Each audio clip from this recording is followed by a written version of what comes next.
Hello, isang mapagpalang panahon mga kapatid. Ito po ang tagapaglingkod nyo. So pangalawang araw po ng pangangalap o paghahanap ng mga gamit, no, mga bagay ng galing sa kalikasan upang makatulong sa ating pamumuhay, no, lalo sa depensa, gamutan at swerte. So ngayon, bibigay ko sa inyo ang idea kung ano ang gamit ng lagnob. So ang lagnob po, ang talbos nito, yung pinakadulo, pag may sakit yung tiyan nyo, ay pwede nyo po ibabad sa tubig at saka inumin. Pangalawa, pinakamainam po sa lagnob, yun kunyari meron kayong kulugo, kuha po kayo ng dagta nito. May dagta po siya, lalo na kung kukuha ka ng umaga. So, yan ang dagta niya is parang gatas, no? Kaso medyo maliwanag ang araw. Yan, so parang gatas ang dagta nito at yan ilagay mo sa mga kati-kati o kulugo.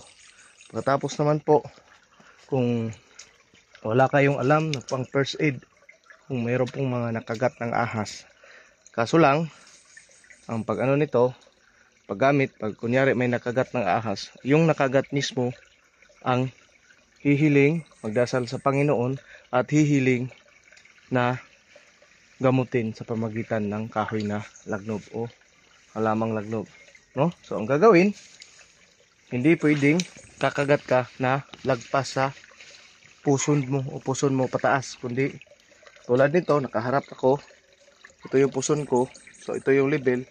So dito ko, pag kunyari ikaw ay nakagat ng ahas, ay kakagat ka dito sa dakong silangan, dyan ang silangan. So dito, yan, ganyan.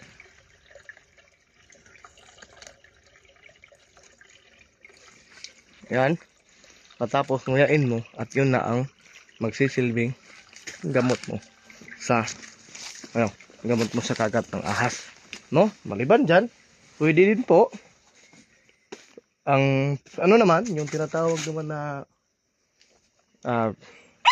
buyo-buyo, gamot din po sa kagat ng ahas. Pero kailangan lang natin alamin kung paano proseso, no? So yun lang sa lagnob muna na natin nguyain mo at kakainin.